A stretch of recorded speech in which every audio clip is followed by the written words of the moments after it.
Hurricane Milton is just hours away from making landfall. The latest forecast track shows the storm hitting near Sarasota, Florida, tonight between 9 and 10 o'clock. At this time, it is expected to reach land as a Category 3. CBS News Miami correspondent Cristian Benavides joins us from Tampa, Florida.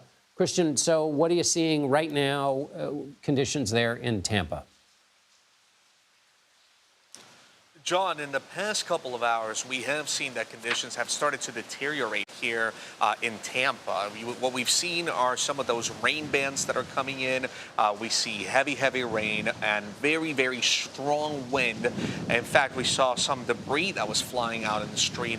So at this point, what officials have told everyone is just that they have to be hunkered down.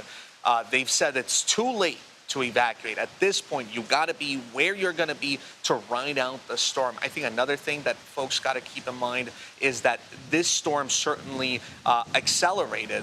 Initially, a lot of people thought that perhaps the storm would make landfall in the overnight hours, and now that they're seeing that landfall could potentially happen between 9 and 10 o'clock, according to the latest forecast, folks certainly have to do their due diligence. And maybe if they thought that they could drive at a certain hour, now they know that they shouldn't be on the road. In fact, officials said that as early as this morning, folks should have been where they needed to be to ride out the storm.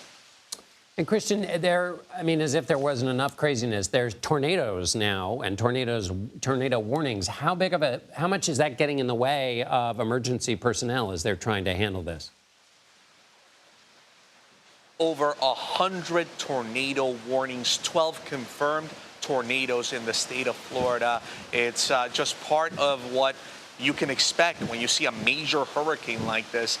Keep in mind that you're seeing tornadoes as far south as Broward County, so in parts of South Florida, so not even where you are seeing that this is going to make landfall. You're feeling the impacts of this throughout the state of Florida. That's why officials have told people that they've got to hunker down, and you're going to feel those effects regardless of where you're at. If you're in this lower part of Florida, if you're below sort of the Big Bend region, which was ravaged by Hurricane Helene, but below of the Big Bend region, along the Gulf, that's where we're going to see some of the heaviest impacts. As far as how this is impacting officials, what we've seen out here are emergency vehicles. And just to give you some sense of how folks are sort of running around, earlier today we saw a car accident right in front of us.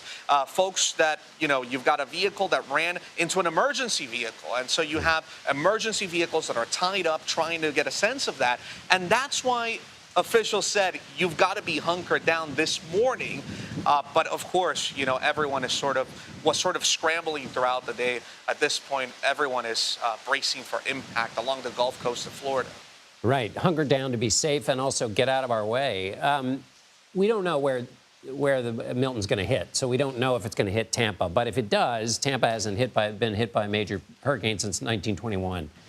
Is all that rushing around you were describing, are they prepared, or is it? Do you get the sense, or do you have the feeling that maybe they might not be prepared enough?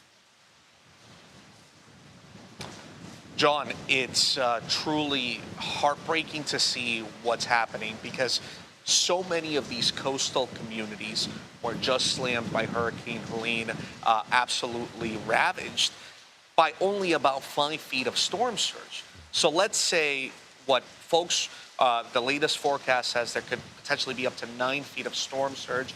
That's worse than Helene.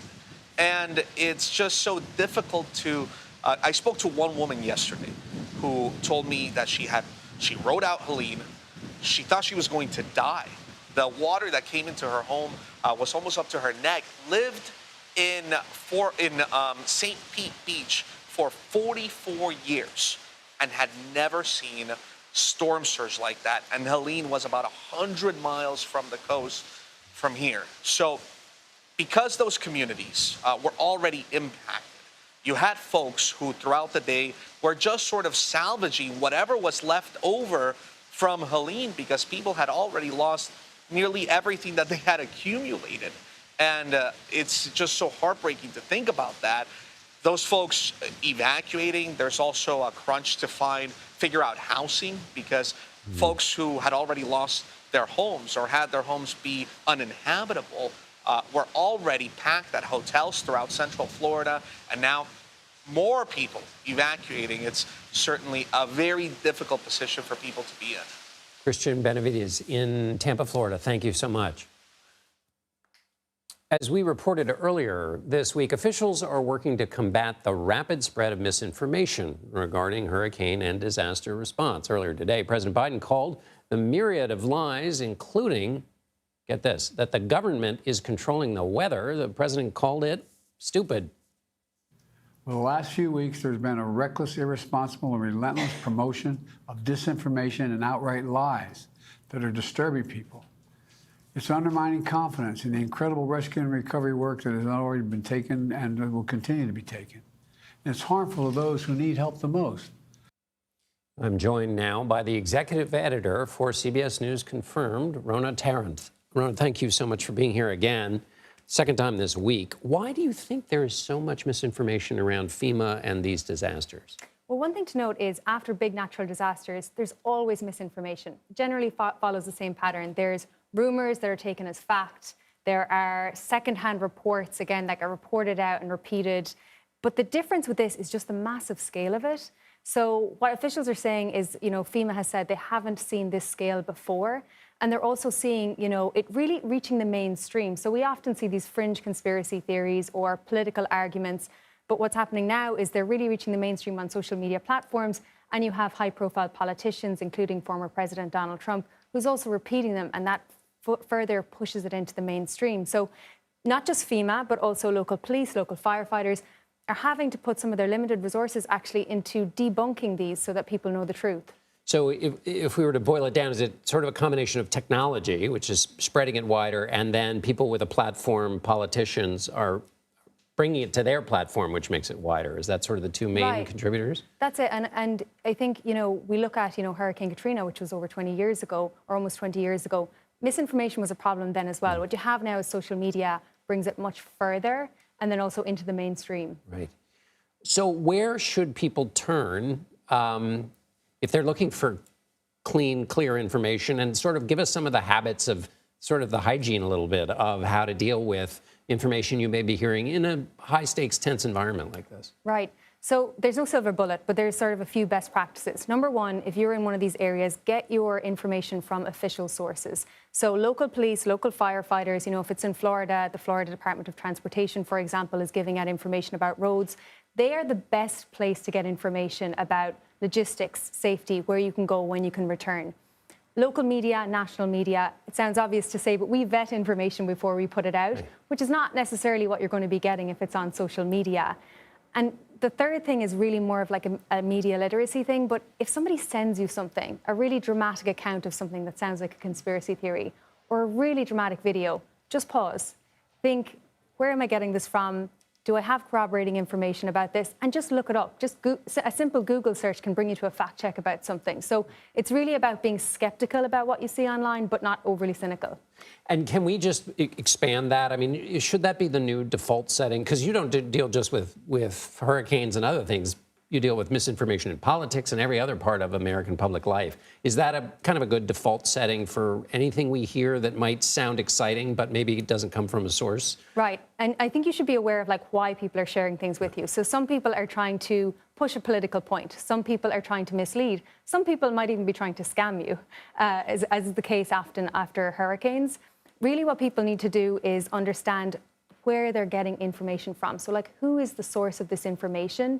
And then just being skeptical about what they see online, but not overly cynical, because I think if you're too cynical about everything and you don't believe anything, that's not good either. So just a healthy skepticism. Final question is, there's been a lot of misinformation about FEMA, so that they're closing down roads so people can't get out, they're withholding funds. Remind us what FEMA does and the authority it has in these cases. So FEMA's whole mission is to help people before, during, and after a hurricane or a big natural disaster. What it does not do is come in and act as the de facto government in the areas that it goes into. So one really important one to mention is following Helene and during Milton, we're seeing a lot of misinformation saying that FEMA is going to seize private property. Now, FEMA is governed, or its powers are laid out in the Stafford Act, and nowhere within that does it say that they have the power to seize private property. And legal experts have said this is not the case either. So there's other things as well. So, for example, that FEMA is blocking roads. FEMA does not control the roads. That is local authorities. They are also saying that FEMA is, blocking donations or confiscating donations. It's actually voluntary agencies that deal with donations typically, not FEMA. So there's a lot of things that people are saying that FEMA has the power to control that it really doesn't. And as well as that, they're saying that, FEMA is, asking for its $750 back, for example, or that it's only going to give people $750. That is actually part of a larger aid package. So victims are not only getting $750, they're actually able to get a lot more. So FEMA has set up they have a helpline where people can call if they have questions about those things. And you can also see they have a room of response on their website as well. It's really important for people, if they do have those questions, to reach out and ask official sources or to get it from official sources, because if they don't, it has the potential to actually put people's lives in danger. Right. Rhona, Tarrant, I feel like between now and the election, between the election and the weather, we should have you on every night. Thank you so much. Thank you.